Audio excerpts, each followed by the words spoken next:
अजित पवार नावाचं अस्त्र भाजपनं फक्त बारामतीसाठी रिझर्व्ह केलंय. त्याचा वापर तिथेच होईल याची काळजी घेतली जाईल. अजित पवार रूपी अस्त्र रोखण्यासाठी समोर ब्रह्मास्त्र म्हणून शरद पवार उभे राहतील, म्हणजे तिथला विषय मिटवता येईल.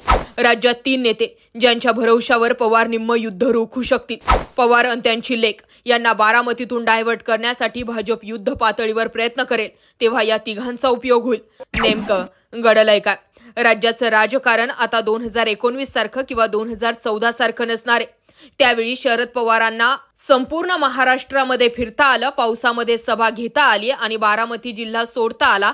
त्याला कारण म्हणजे बारामतीला कुठलंही ग्रहण लागणार नव्हतं आणि लागलं जरी असेल कुठलं ग्रहण तरी ते विरोधातलं होतं.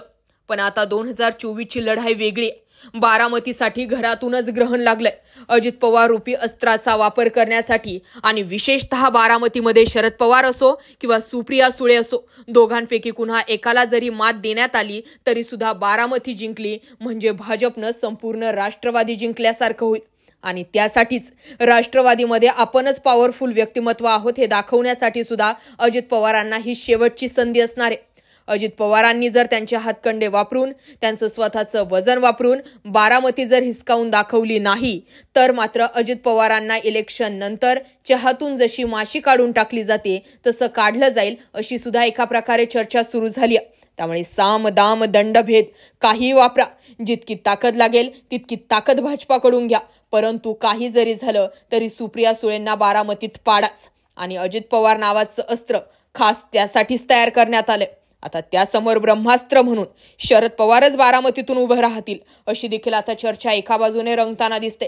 आणि त्यामुळे जनतेलाच निवडून द्यायचंय की शरद पवार की अजित पवार. आणि त्यामुळे शरद पवार स्वतःच मैदानात येऊन हा जो डाव आहे तो डाव राखून दाखवतील. पण हा झाला बारामतीचा विषय. या पलीकडे राज्याच्या राजकारणाचं काय? तर या राज्याच्या राजकारणातील राजकीय धुरा आणि प्रचार 2024ला सांभाळण्यासाठी शरद पवार या 3 नेत्यांवरती डाव लावतील. 1 म्हणजे रोहित पवार, 2 म्हणजे अमोल कोल्हे आणि 3 म्हणजे त्यांचा विश्वासू आणि निष्ठावान असा कार्यकर्ता जयंत पाटील.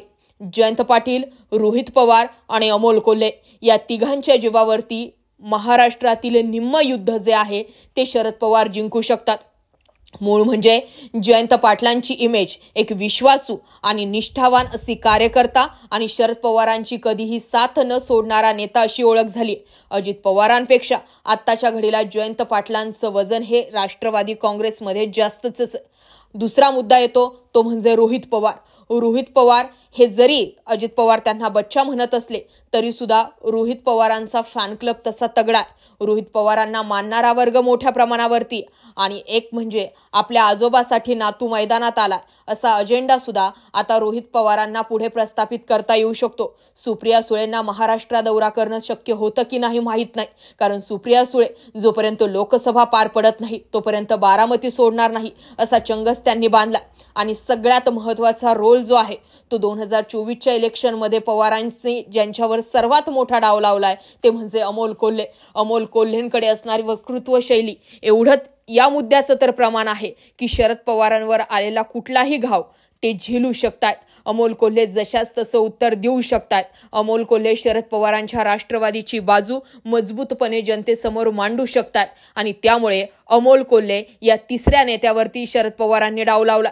आता एकंदरीत बघणं हे गरजेचं आहे. हे 3 नेते आणि बारामती या दोन्ही ठिकाणी जर का शरद पवारांची पकड ढिली पडली तर मात्र भाजपच्या हाती बारामती जाऊ शकते. पण असं होणार नाहीये, कारण पवारांनी आधीच रणनीती तयार केली आहे. तरी सुद्धा 2024च्या निवडणुकीचा प्रवाह ऐनवेळी कसा असतो किंवा कसा असू शकेल यावरच ठरेल की बारामती कुणाची. याबाबत तुमचं काय मत आहे? कमेंट सेक्शनला जरूर व्यक्त व्हा.